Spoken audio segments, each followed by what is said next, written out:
Hello there, folks. If you are watching this right now, smash that like button, smash that subscribe. If you are watching this for real, I really appreciate all of the views, all of the subscriptions, all the love, shares on social media. To everybody out there that's reached out to me and wanted to come on a podcast or has tried to come on a podcast, you guys are the reason that this is worthwhile for me to do. Thank you so much from the bottom of my heart, every one of you that watches and listens to this all the time. It's been a super fun project for me so far. I'm having a blast with all this stuff, guys. I'm interviewing people from all over the place. I'm interviewing somebody that works in the healthcare industry, somebody that works for the transportation industry, somebody that works for food industry, somebody that's self-employed. I mean, there's so many cool things out there. I'm having a blast with it, and I hope that you're all enjoying it as much as I am as well, because it's been super fun to do. Yeah, so season 1 is over. I didn't even know there was going to be a season 1 when I started this. You know, when I first started this podcast, I was like, okay, let's just get it rolling. I'll just keep pumping out episodes every single Tuesday, and we'll see where that takes us. As I got further into it, I started thinking, you know, maybe seasons make sense. Maybe it'd be smart to split them up a little bit, do a little bit of a channel refresh, maybe take a little break. And to be honest, it's mainly because I wanted to stay home for Christmas and not do podcast shit. Here I am, in between seasons. And I hope you all had a great Christmas and a great New Year's, because I had a great one as well. And this, you know, in a way, this is an excuse for me to take like 2 weeks off and not have to edit videos and meet up with people and, God forbid, drink alcohol all the time. This is the end of season 1, and I was just going to sit here with you today and do a little recap of everything that's happened over the past season. It's been a lot of fun. There's been a lot of funny moments. I say a lot of stupid shit. I watch myself on these things and I'm like, oh my God, what am I doing? What am I saying? What's that facial reaction? I'm probably going to watch this video right now that I'm recording and be like, holy shit, I look like a dumbass. But that's okay. And I'll be a dumbass because it makes good content and it also allows me to meet up with people and get drunk. So there's so much from season 1 that makes me laugh every time that I watch it. One thing that people have pointed out to me is that I like to bring up serial killers a lot. And if you know me, like personally, you know that I do like to watch a lot of true crime. That stuff really interests me, just digging into the minds of people that murder other people. Cool stuff. And somehow it works its way into this podcast, even with somebody that's like a food blogger or whatever they do, you know? Somehow murder gets brought up a lot of the times. I also like to bring up poop a lot. I see these people that do these jobs, you know, and I'm like, where are you going to take a shit at all day, man? You're just by yourself, you're like in a field, or you're stuck in a car, or maybe you're like running around with like a chicken with its head cut off all day at your job. You gotta take a shit at some point, man. I mean, so I ask that quite a bit, and I get some interesting answers out of it. One thing that I've realized is that everybody has those times where you're like, oh man, I need to get somewhere like right now or I'm gonna shit my pants. You know, except for me. I don't have to do that at all because I'm young and healthy. Most other people have that problem. So I hope that you all have been enjoying the episodes. I'm sorry that I sound stupid in a lot of them. I'm sorry that I repeat questions in a lot of them. This is all new for me. And I'm also just learning as I go with it, you know. But there's a lot more involved than I first imagined when I started this podcast. When I first came up with the idea, I'm like, oh, there's going to be nothing to this. We're going to have a couple webcams, a couple microphones, plug it into my laptop, and bada bing, bada boom. We're going to be recording. It's going to be easy. It's not easy. Well, it's not as easy as I thought anyways. There's a lot more involved. It's taken me a long time to get this up and going. And all the love out there, all the support, I appreciate it all. Thank you guys so much. I'm going to try to continue to improve myself and improve the experience as I go along and make things just a little bit better for you and for me and for everybody and for the guests. For staying there with me. And thank you so much for subscribing, for sharing, for liking. If you know somebody that wants to come on here, please reach out to them and have them hit me up. I'm always constantly looking for new guests. I like people with good stories, but I've liked people without stories too. I can dig into your minds. I can get something out of somebody that's boring. Same with you, if you're sitting there right now watching this and you're like, oh, I would like to go on a podcast, but I have nothing good to say. I hear that all the time. I don't know what you'd get out of me, Jesse. I don't have anything good to say. Bullshit, motherfucker. Everybody has an interesting story. Everybody. You won't believe some of the people that I've talked to that claim they have nothing to say right before we go on the podcast. And, 10 minutes in, we're hitting it off like that. We got a few drinks in us, and that person is just sharing all sorts of stuff that's coming out that they would bring out in a normal conversation. That's why these conversations are important, I think. I mean, it's stuff that everybody likes talking about themselves. Everybody likes to share their experiences with other human beings. And a couple drinks, it's not that hard. We just sit here, we're at this booth, bar, table thing, and there's nothing to it. I'm not intimidating at all. It's not like it's live. We can always go back and edit something out if we have to, that you don't like. We can always refilm it if we have to, if you don't like it. I'm always willing to do that as well. Don't be afraid. Come on. We'll have a good time. On a real note, guys, everybody has something cool to say in their lives. So come on here if you want to. I would love to hear your stories. If you have somebody else that you know of, send them my way. If you have jobs that you want to hear about, hit me up in my comments or message me on Facebook, Twitter, Instagram. I'm all over the place. You can find me on every platform almost. Thank you so much for all the support. Let's get into Season 1 recaps. Season 1, guys, started with a veterinarian. She did a wonderful job. Her name was Melanie Summers. She owns her own vet clinic, actually. And so that was like the first podcast that I did in this new studio that I have. We were both sober. I was very nervous on that one. When I go back and watch this first episode, I sit there and think, man, kind of look like Chris Farley on SNL when he's interviewing like Paul McCartney. And he's like, remember when you were with the Beatles? That was awesome.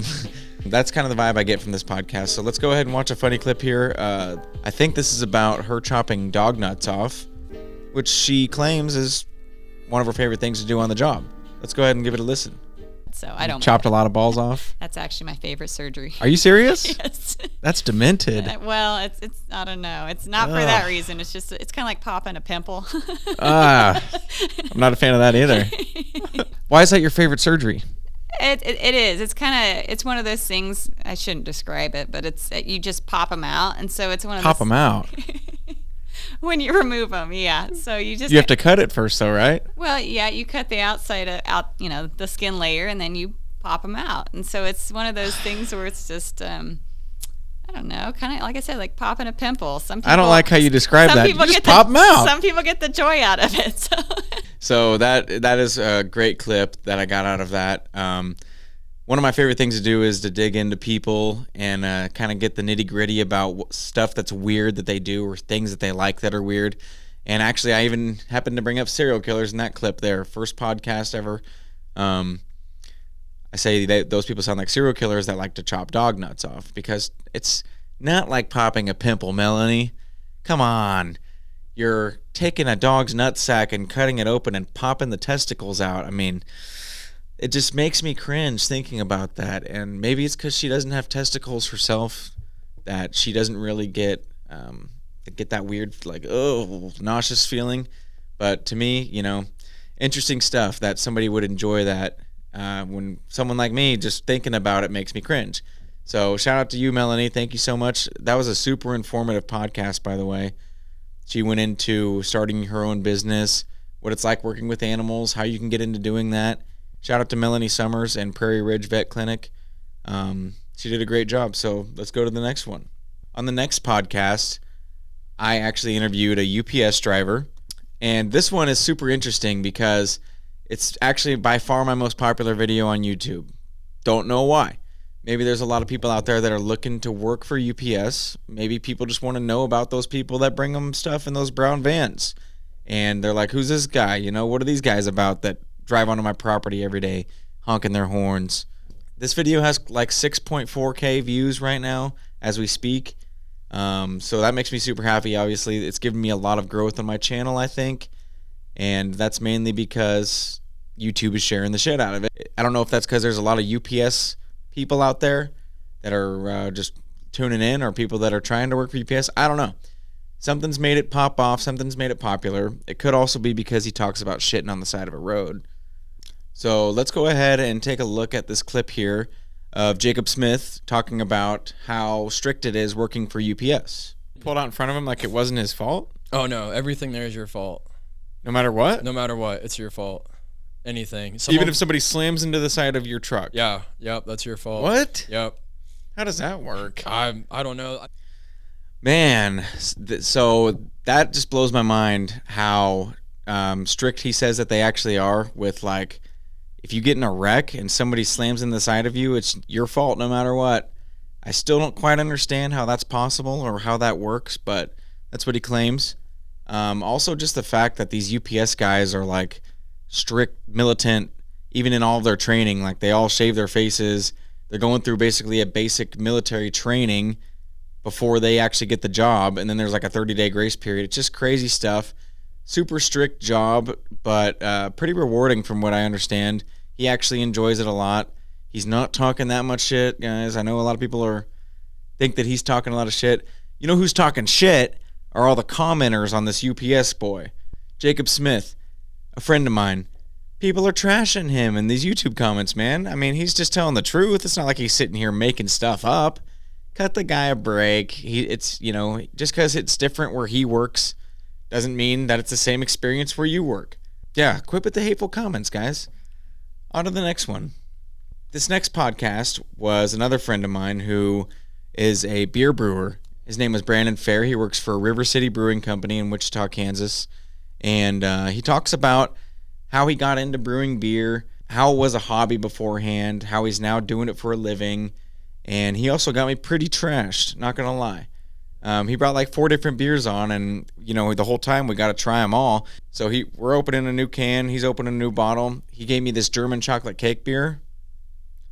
Like drinking chocolate syrup, guys. I mean, seriously. And so I left that podcast pretty lit.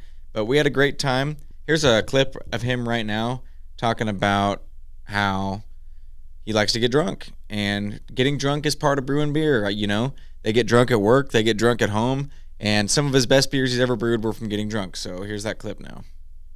The best drunks do happen though when you're not expecting them. Oh yeah, well, some of the best accidents have happened when in my home brewing. I've created like the best beers when I was drunk, but then I forgot to take any notes about it, so I couldn't repeat it. It was just all in your head, yeah, which was all mashed up. I'd have to drink again to figure it out. Yeah. There it is, folks. Study drunk, test drunk, and get drunk when you're working. That was a super informative podcast. He talked about how he started brewing beer, what it's like to be a home brewer, what it's like making different beers, how beer's even made, where did beer originate. I mean, he went all over the place. It was beer this, beer that. Perfect for a podcast called Careers Over Beers, obviously. So shout out to Brandon Fair and River City Brewing Company. I thoroughly enjoyed that episode. On to the next. So this episode was a dude who goes by the name of Mike Elliott, and he started his own coffee truck. And this guy is insanely smart, guys. I mean, he knows his shit up and down when it comes to business, when it comes to the study of money. He is obsessed with how money works, how you can make money work for you. I think he's actually going to school for money, something money related, Super, super smart dude, super respectable because he took the leap. A lot of people don't take the leap. He took the leap and he made his own coffee truck. He runs his own coffee business. And I'm super supportive of him. And I learned a lot from this guy. I think a lot of people could learn from him if they would just take his mentality when it comes to starting their own stuff and just jumping on. If you just listen to him explain how running a small business works and how you can make it work for you, this guy, he's just super interesting, and I thoroughly enjoyed this one too. So let's check this clip out right here of Mike Elliott talking about business. Right, you create the system, know the system. So that's essentially where you start. I know how this system works. Now you have to take yourself out the system. That's what the system is made for, right? So I don't see. Let the system run on its own. That's what and do what you do best as a business owner or a coffee truck owner. That's the ultimate goal, right? So many people start a business and they're the owner operator. Cool. And they actually never get to the point of being the owner because they never made a plan to step back, right? They're just always the operator, right?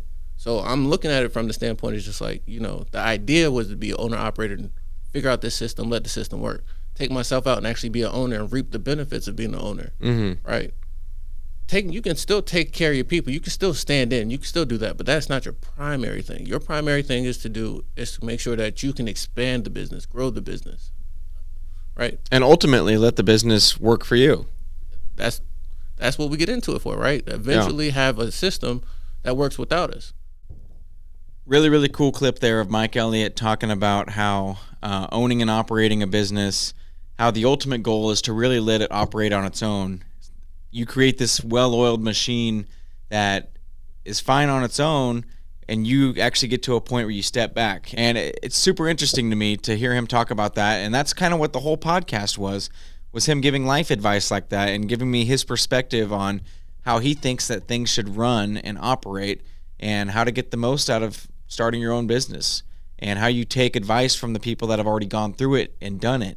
Super cool stuff there. I hope that people can get a chance to listen to his that are ever thinking about doing something similar, because he's super smart, man.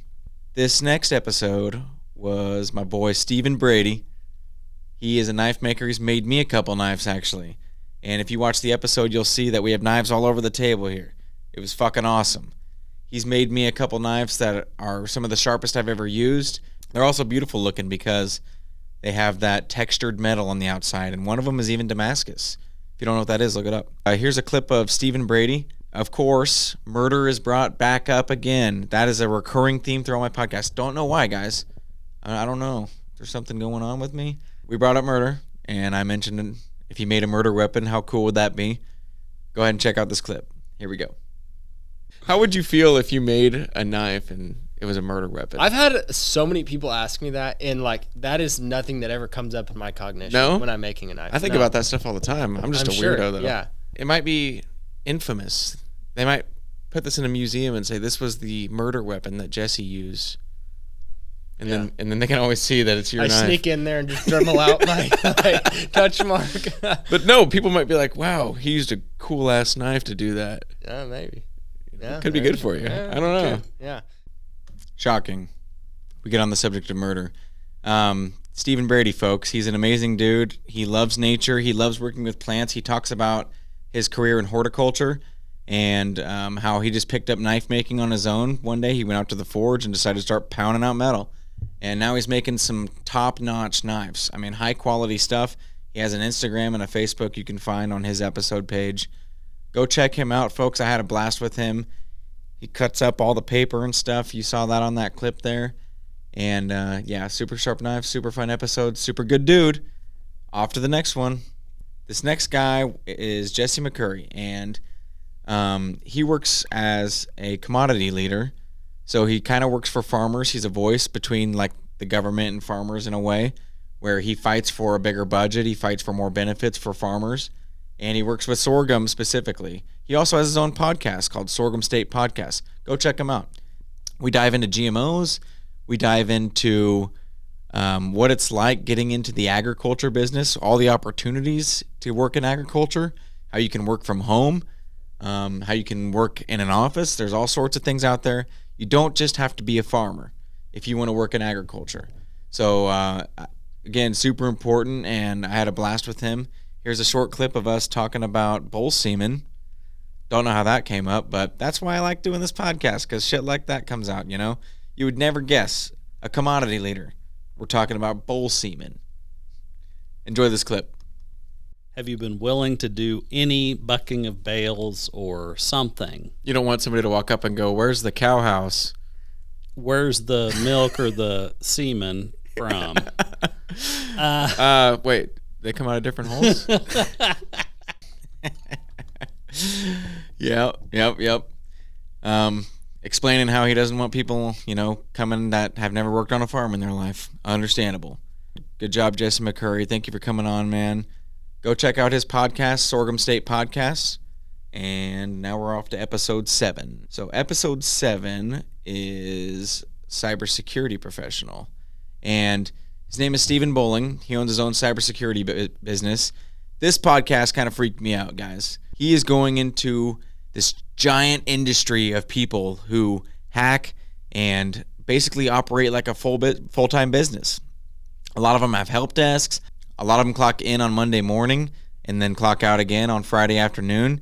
Crazy, crazy stuff. When you think of hackers, most people just think of this kid who learns how to hack like this and is a super nerd laying in his mom's basement and he gets in your computer. It's not the case at all. It's actually a giant industry of people worth billions and billions of dollars, almost like a company, in order to hack these people. And they're getting good at it, guys. They're studying your lives. They're doing their research. They're figuring things out that make you click on the links that they send you. Super, super scary stuff, and I'm super grateful that we have people like Steven that are out there trying to defend us and help us out. We need to take more of his advice, so if you want to get a little bit scared and maybe talk yourself into upping the budget for security on your network, you need to give this one a listen, guys. Here's a clip of him just explaining how big this industry is. Think that through for a moment. So a lot of these bad guys, what you're saying, are successful businessmen, it seems like, or businesswomen. It's an entire industry. It's an entire industry, like human trafficking. Does that mean that there's somebody at the top or some group at the top, or are they individual gangs? Yes, to all those. What we find there are highly organized hacking teams, hacking groups, and even nation states. Think North Korea. There's a help desk. There's a support team. These are highly sophisticated operations that are working just to get money out of all of you guys, and they study your lives. They know their shit. Crazy stuff. That's a super important episode in my opinion, especially the way that the world is going. Shout out to Stephen Bowling. You're doing God's work out there, man. Thank you for coming on. And if you guys are ever interested in his services, you can find all of his stuff in the description of his episode 7. In this next episode, we interview one of my good friends, Jared Smarsh, who is a registered nurse. And boy, did we get into some subjects on this one, guys. We talk about sticking fingers in people's poopers and, yeah, some pretty raunchy shit. We had a good time on this one, guys. Yeah, let's just check out this clip right here real quick. Yeah. But if I'm in the hospital and my nurse is in there and I'm like, hey, by the way, do not resuscitate me. Yeah. That's enough for you to... Mm-hmm. Yep, we can put that order in. Talk to the doctor and put that order in. What if it's a patient that you really don't like and you're the nurse and you're like, yeah, I swear he told me he told me not to do it. Yeah, I don't think that's a very good thing to do. Not very moral of you or anybody, I guess, for that matter. That sounds like murder. That is a little bit. It's on the fence whether or not that's murder, but once again, bringing up killing somebody in some sort of way, in some fashion. Those nurses, guys, they go through a ton of stuff, and you'll have a much bigger appreciation for what they're doing if you listen to this episode, especially if you have family members in the hospital or if you yourself are in the hospital.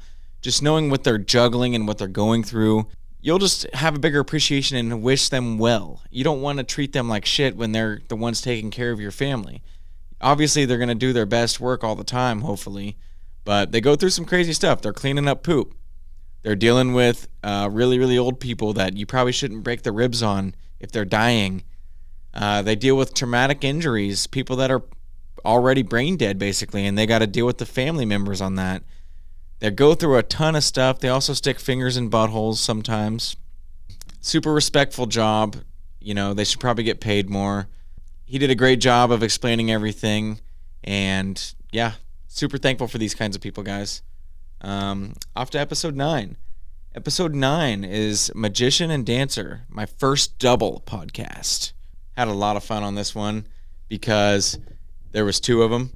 That was the first time I've ever done that. I'm welcome to doing 2 people. I'm welcome to doing 3 people. I'm welcome, you know, if you have a friend you want to bring on or there's 2 of you from a certain job, I'm willing to do that. Bootstrap Bill and Rainbow Star are their stage names. And he is a magician and she's a stage dancer, burlesque dancer, sort of a stripper, but she was pretty adamant that it's not stripping, so take with that what you will. But another super interesting one, it's just a career that you don't really normally get to hear about. People don't know a lot of magicians. They're pretty rare, you know? So when he came on, it was super exciting for me. I'm a big magic fan myself. I used to do magic tricks when I was a little kid, and he actually taught me a magic trick on this episode. I'm about to show you that clip right now. Right there. Is that your card? That would be correct. All right. That is my card. So this is like one of the basic principles of magic, and it's called the key card. The what? The key card principle. Key card. So while you were looking at the card and showing the camera, what I was doing was I was taking a pick at the bottom of the deck. Bottom of the King of Clubs. So you pick the card.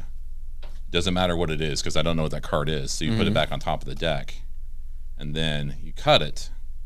And so whatever's going to be next to the King of Clubs. Oh, I got you. And so now I'm going to make you do it since you want to learn magic. That's I see. Yeah. Okay. So really, really cool. He taught me a card trick, and I have used that card trick on many people, and it does work. So he's not full of shit. Totally.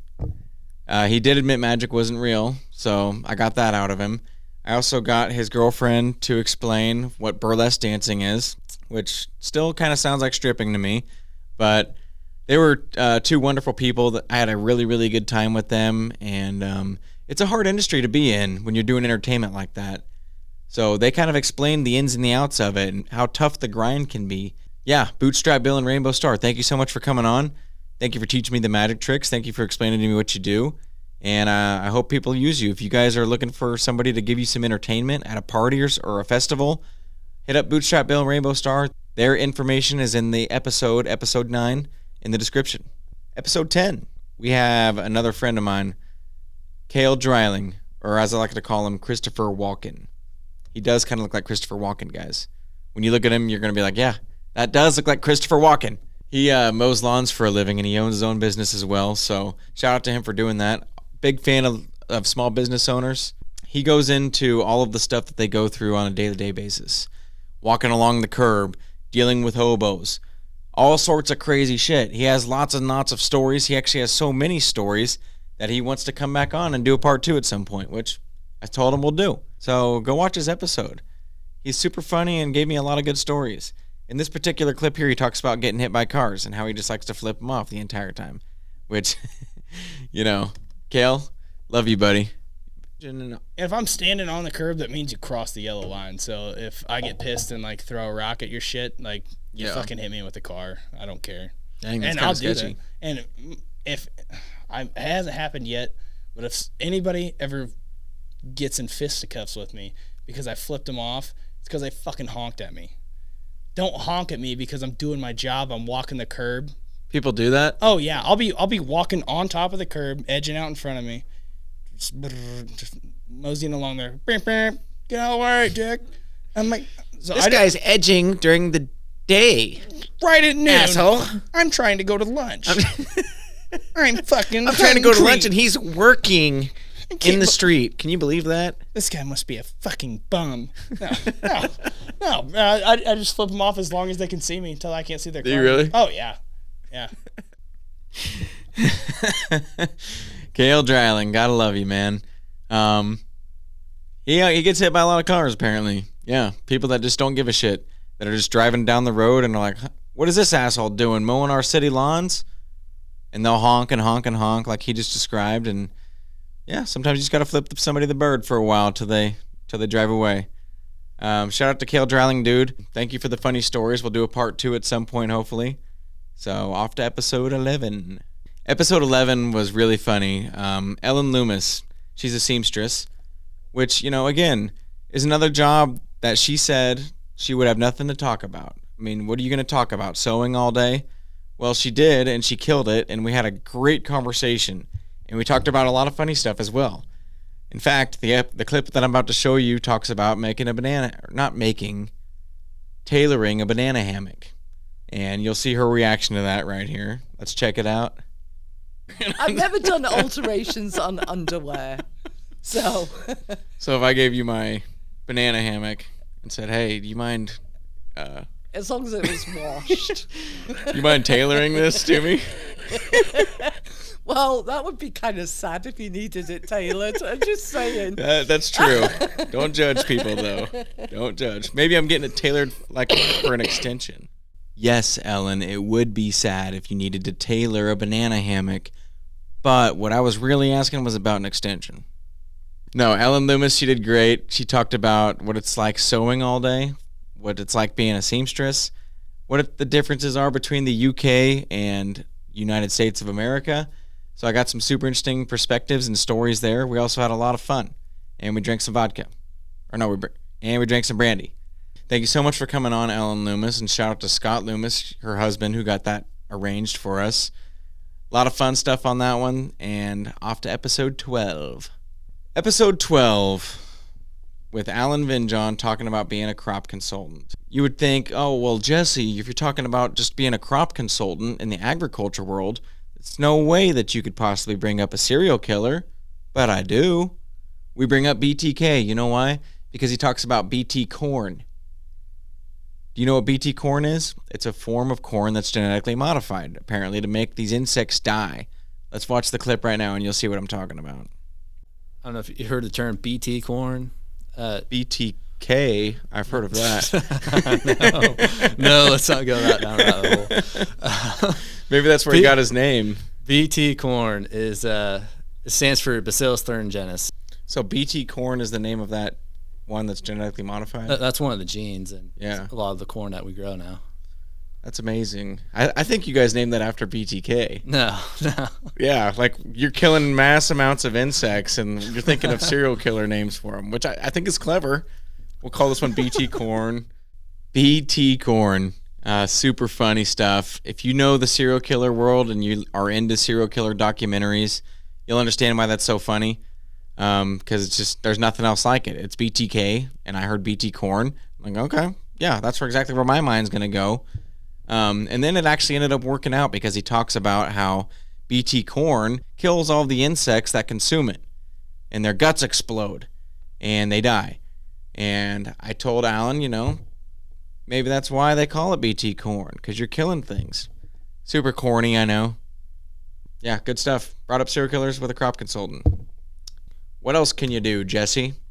Let's go check out episode 13. On episode 13, I did a firefighter. This one was interesting because it's every kid's dream to be a firefighter. To go into a big burning building and carry that axe and break somebody out of a house. The reality is they don't do a lot of that anymore. Most of the job now is responding to medical calls. He's a first responder. It's a super important job. And hats off to all the firefighters out there because you guys are true heroes. And you make a damn good calendar, according to some girls that I know. Derek Brenner, yeah, he talks about the ins and the outs of it, what it's like, how to get into it, what their daily life is like. If you like working 24 hours on, 48 hours off, maybe this is the job for you. He goes into plenty of detail about it, and he gives you a good picture of what their daily life is like. They're like a tight-knit little family in those fire stations, guys. They cook together, they do chores together, they bicker at each other. It's kind of funny how it all works out. Hats off to them for doing that. So let's check this clip out of Derek talking about their daily life. So we might need to go to the grocery store and go get stuff for dinner for that night. And you might be surprised the amount of people, as we're walking through the store, they'll just make comments, like, oh, God, my taxpayer money's going to, just grocery shopping all day. Man. What do you say to those people? Yeah. Whatever. What would you rather us do? Yeah. If we're not there cooking dinner at the fire station, you want us, next time you do have an emergency, like you said, be thankful that all you're doing is cooking out. Right. That's exactly how it is, guys. If you ever have to call 911, be thankful that the firefighters are just playing checkers together. There's no reason to be mean or hateful towards firefighters or even jealous or envious of their life because they're chilling there for part of the day. That's what their job is. They are there to respond to fires when you call them.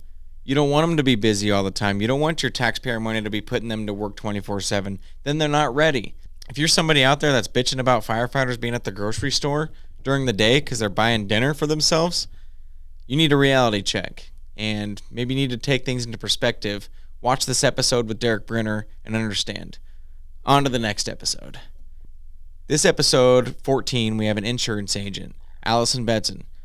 They get a bad rap. A lot of people hate insurance agents, which she actually said herself on the podcast. She explains how they are just looking out for you, and you are in their best interest. Now, how much of that is true? No, I'm just kidding. She explains it well. There's a lot of opportunity in insurance. Obviously, people are out there making bank off it. It's a good job if you want to chill in an office and kind of work your own hours and stuff. It's definitely something that people might be interested in doing. And if you're good at it, you can make a ton of money doing it. Here's a clip of Allison explaining to me why she thinks I still need life insurance. It's never going to be cheaper than it is right now because you're young and healthy. Yeah, but what's the point of getting life insurance if you just die and there's nobody left? There's no family. I'm sure you have debt or something. You can leave it in a trust to someone, or you can leave it anywhere you want. What happens if you die and you have a bunch of debt? Leave it to the nuns or the church. So you want me to leave money to something in a world that I don't even live in anymore? What's funny about this clip is that she explains how I might have debt, and that's a good reason to get life insurance. Well, Allison, I don't want to hand off my debt to anybody that I love. Maybe I could make my beneficiary somebody that I hate. Then you can take over all my debt. I get it. She's explaining all these things, and she really makes it clear on why getting life insurance and health insurance and all that stuff is super important, and it's needed. And there are a lot of people out there that get screwed over because they never get it, and their family is left with a mess whenever they end up dying. So doing some good stuff there. It's a good job if you like setting your own hours, like I said. So check her out. She did a great job on there. Thanks for coming on, Allison. We had a blast on that episode, even though we only drank Busch non-alcoholic, which surprisingly isn't bad. This next episode was also entertaining because episode 15 was a rapper. And this episode was the first one that I co-hosted with my boy Seth. His name is the Homie Seth on YouTube. He has his own channel and stuff. He actually introduced me to his uncle, who is the rapper Knox Bond. Knox Bond spit a couple freestyles for us, which was amazing.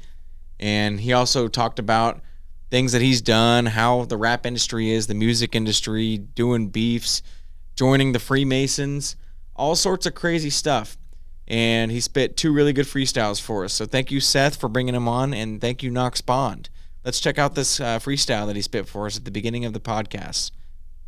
Hey, yeah, kill it every day, bro, kill it every night, bro, this is a psycho, ooh, and she get on top of me and ride me like I am a motorcycle, ooh, I'm a psycho, murder this shit with my eyes closed, you don't wanna be my rival, ooh, yeah, put your hand on the Bible, who you talk to when I ride by, bro, when I ride by, in a motherfucking ride by, that's a drive-by, and I got them putting up their hands like a high five, you don't wanna try, I don't ever slide, guy,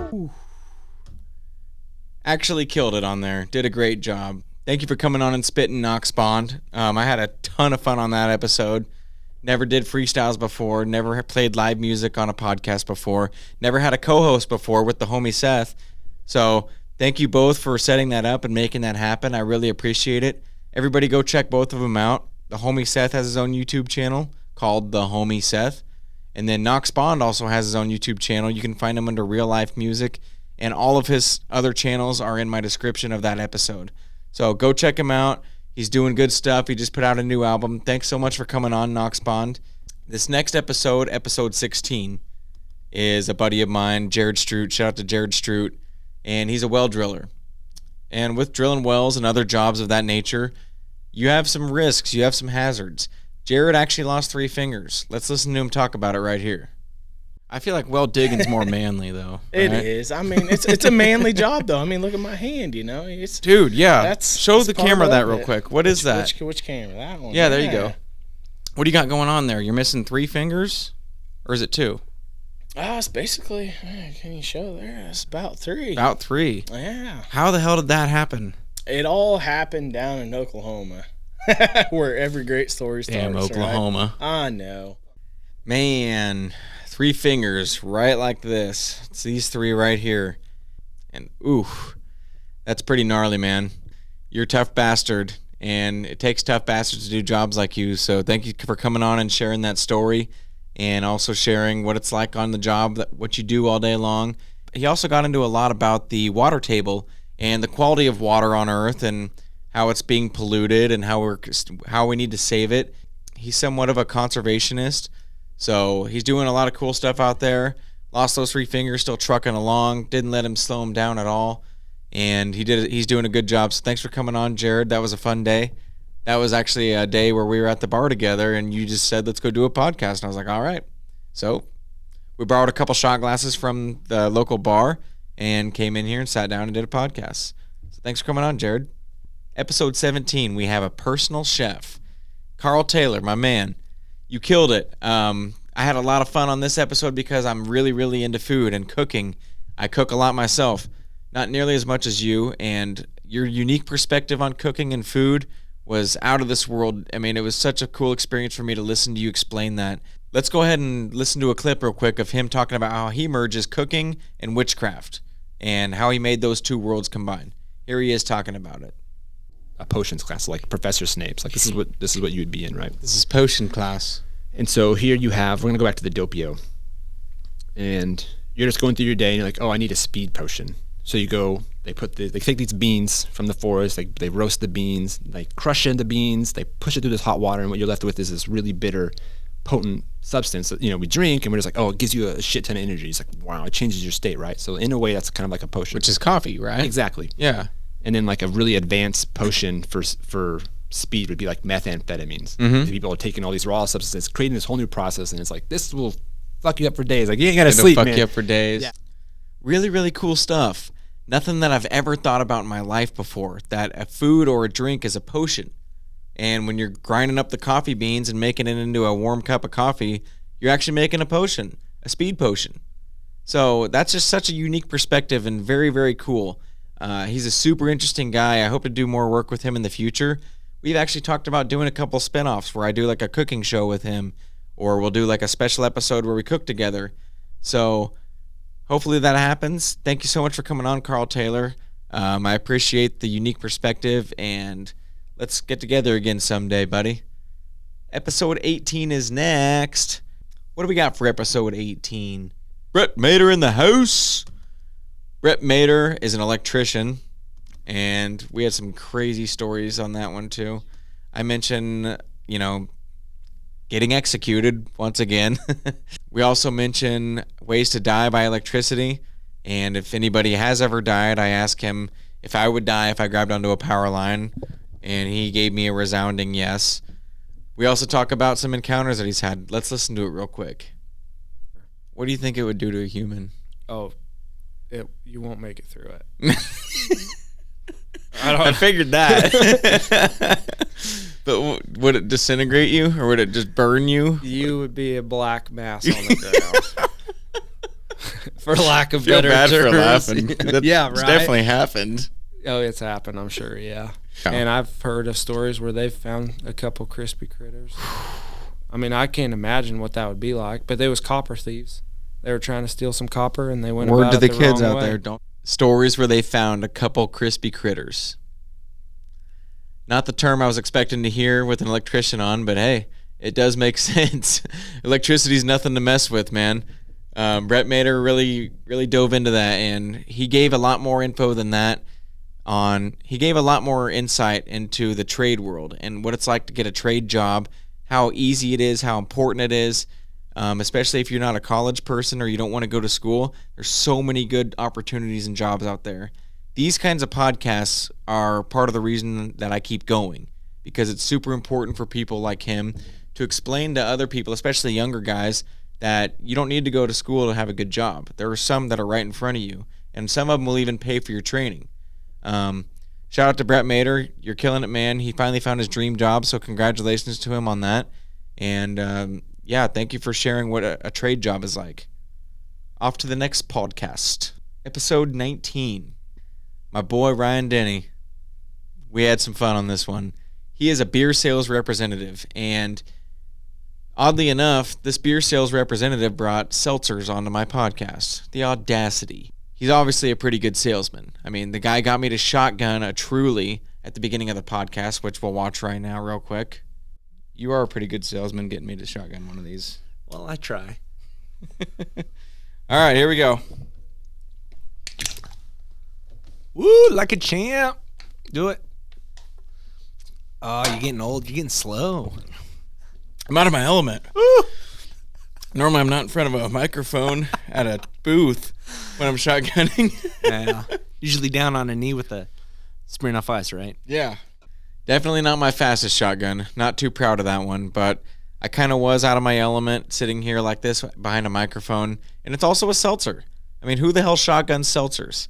Ryan gave a lot of cool insight on what he does all day long. He drives around to different liquor stores and bullshits with dudes and kind of gains their trust and just kind of builds friendships. So that's kind of a position that I've never really thought about before. I kind of always just thought, I don't know what I thought. I guess I just thought that liquor store owners just bought their stuff and sold it, and that was it. But there's a lot more to it than that, and he kind of explains how he fell into this position. So if you're ever interested in doing a sales representative job, Ryan's your guy. And with that, we're off to episode 20. My dear friend, Dalton Unruh, an HVAC technician. Yeah, he gave a lot of good information. He did a really fucking good job of talking about what it's like doing a trade job. He explains the different jobs that they do, what it's like being an HVAC technician, super informative, and a little too informative due to the fact that he exposes me. He exposed that I live with my parents, or I did at the time anyways. Probably. Yeah, Dalton really let that one slip. He's like, if you're looking at your air vents in your room, like in your room in the basement of your parents' house, they're different than the vents in your parents' master bedroom in your house that are going to be on the floor. Boom, boom, boom, boom, boom. Shots everywhere. I'm sitting here going, well, thanks, Dalton. Now the whole world knows that I live with my parents right now. And he tried to retract it, and we tried to save it. And the fact of the matter is, it's out there. I did live with my parents during that episode. Still kind of do, but I used to too. But yeah, thanks, Dalton, for that. Here's a clip of him saying it real quick. And we've also established now for everybody that I live in my parents' basement. Did I say that? Which is leveling. Well, you said, your room in your basement, and you said your parents the whole time. I was just, you actually said it. I was just reiterating that your parents have a house and you have a house. But we're not gonna. But your room is in the basement. But not of their house though. So when you're talking about the vents on the walls, you're gonna just go to my parents and not my house. Well, we hung out at your parents' house all the time. I mean, that's true. That's just true. Taking a trip down memory lane. I wasn't actually implying that you live there. But maybe it's my house that my parents live in. Do you live with your parents? I don't know. Yes, Dalton, you did slip up on that one. I forgive you, buddy. Thanks for sharing what you do all day as an HVAC technician. Super important stuff in there again, guys. Another trade job. Go watch it, please. Episode 21. Bum, bum, bum. Episode 21 is a woman whose name is Christina, and she owns her own new business called Viola's Pantry. I met her at the Farm and Art Market, actually, and she sells her own homemade pastas. She takes these pastas, she rolls them out real thin, she cuts them into long strings or weird shapes and sometimes mixes in colors. Beautiful stuff, delicious stuff. Really enjoyed this one because I'm a foodie kind of myself. So let's watch Christina talk about making cheese real quick. No, but it's like literally just milk, salt, and cream, and you bring it to a boil, and then you add lemon juice, and then it curds together, and then you put it through a cheesecloth and drain out the whey, the water that comes out, and then refrigerate it, and then you have amazing ricotta cheese. Really? It's that easy. Yeah, I definitely don't have any right to talk like an Italian. I'm just a farm boy from Kansas. Christina, you are now a Kansas girl too, technically, but you have every right to talk like an Italian because your family history. You are no shit Italian. Your grandmother taught you how to make pastas. She's super interesting. Please go support her business, Viola's Pantry. She just opened it up in Wichita, Kansas. Amazing pastas, amazing sauces. Wonderful episode, had a lot of fun. Thank you for coming on, Christina. It means the world to me. Off to episode 22. Episode 22, guys. Real estate agent Tabitha Wassel. You did a great job on this one, and you gave me a lot of insight on what it's like being a real estate agent. Sorry I'm saying insight, by the way, so much, guys, but that's really the best word to use for this kind of stuff, She talks about the ways that she got into it, what it's like being a real estate agent, what she does all day long. I don't think we mentioned killing or murder or pooping, but we did get into something that was kind of raunchy. Let's watch that real quick. But I'm talking to my clients, though, and as I'm talking, they're standing in front of me, and I'm standing like this, and my hand's on the bed, and I'm like, guys, but your bed is not this big. So when you're thinking about the size of the room, take this out of the equation, right? Because it's not going to look like this. Pretend like it's not there. Right. And I look down to move my hand, and there's some dry Really? on the bed that I had just been Where your hand was. tickling on Yeah, not her best moment, obviously. Put her hand on the bed and touched something that she probably didn't intend on touching that day. I kind of muted the audio for her on that one clip because she didn't want to be saying the word "cum" real loud.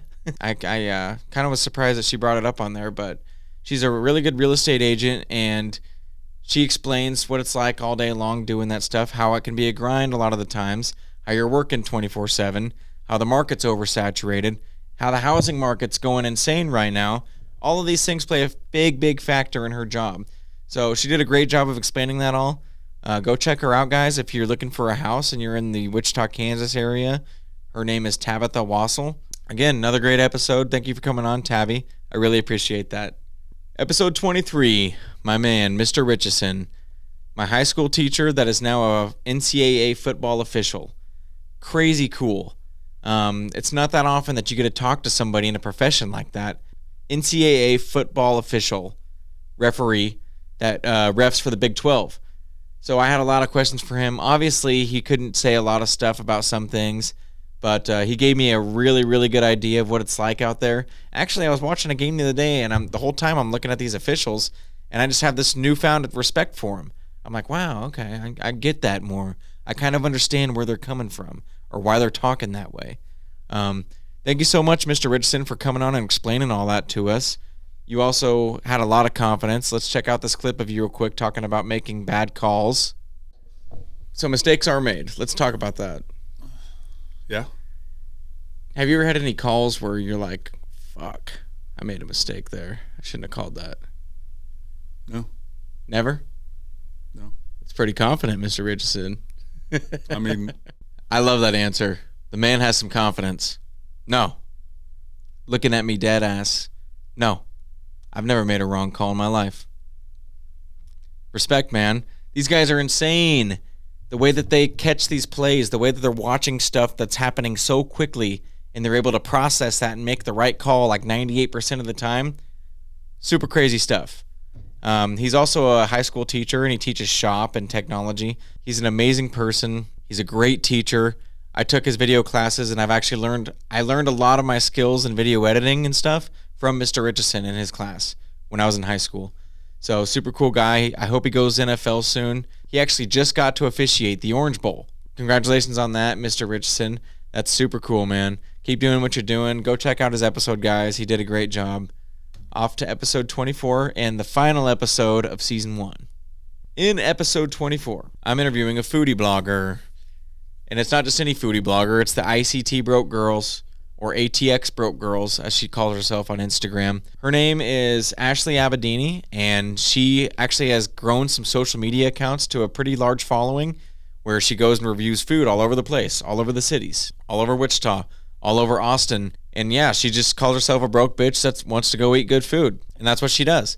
She goes around and finds good deals, and she eats good food all day, and she posts pictures of them on Instagram. She really knows her shit when it comes to social media. That's kind of her main job as well, is like a social media manager. She owns her own business. So yeah, let's check out a clip of her talking about that real quick. Like, it's not like, whoop, and then your head was off. Like, sometimes, didn't they have to try a few times? I don't know. I always was under the assumption that it just whopped your head off, and there you are, laying there looking at your body for like 10 seconds. Like, Maybe it was just this gruesome case that I researched too much, but it was this one case that stuck with me, and it was a public execution, and this was like the last public execution. But it was like, I don't know if the guys fucked with the guy, and it just wasn't that sharp. Yeah, that's a dirty trick. And it's a public execution. Don't worry, it'll be quick, buddy. Don't worry. They have a dull blade on there. Whoops. We talk about death and dying and execution methods. That's not all we talk about, though. That always sneaks its way in there, like I said. Most of this episode was really, really good information about her and her travels and how she's grown these social media accounts so much. So she did a great job of explaining that, and really, that's the future, guys. People like her are going to be more and more prevalent in this world of technology. Using social media is something that almost every business out there uses now, and it's people like her that are ahead of the game that already know how to do it and can help you out a lot. So go follow her accounts. Both of those are in the description of her latest episode, which is episode 24. The name of her account is ICT Broke Girls on Instagram and Facebook. So go check her out, guys. That was episode 24. the last episode of the season. So I decided to go with 24 episodes because it's a solid number, right? There's 24 hours in a day. If I go 48 episodes a year, that gives me a 2-week break in between each season. So it just works out really nicely. Wasn't really planned that way, but that's how it happened. So we'll start off season 2 with episode 25. Again, thank you guys all so much. I hope you enjoyed these clips. I especially like how we get into some nitty-gritty type stuff that you wouldn't normally hear unless you're having a drink with this person at the bar, you know. All the weird encounters. Also, all the important information out there about their jobs and how they got into them. And really just a lot of cool stories. Everybody's got a story. And I like to find people and pick that story out of them and kind of pick their brain a little bit and see how they ended up where they did. So thank you all so much for watching. That was a season 1 recap, best moments. I'm having a lot of fun with this, guys. I'm really enjoying it. Can't wait to see you on January 11th. That'll be the beginning of season 2. Thank you so much for all the love, all the people that share my stuff on social media, all the people that have reached out to me personally and said they enjoy the show. Everybody that's listening and watching right now, thank you so much. It means the world to me to be able to pursue something like this that I've always wanted to do and to have people that actually support it. I told myself from day one that if just one person is watching these, that gives me enough reason to keep on doing it. So I've hopefully got some good guests coming up on season 2, some higher profile guests, and also just some more unique guests too. So I'm super excited for that. I've got a new jingle. I've got a new banner on my page. Go check it all out. I'll see you all in season 2. Thank you guys so much for tuning in and listening and watching. And I hope to keep doing this as long as I can. It's been a good time. Bye-bye now.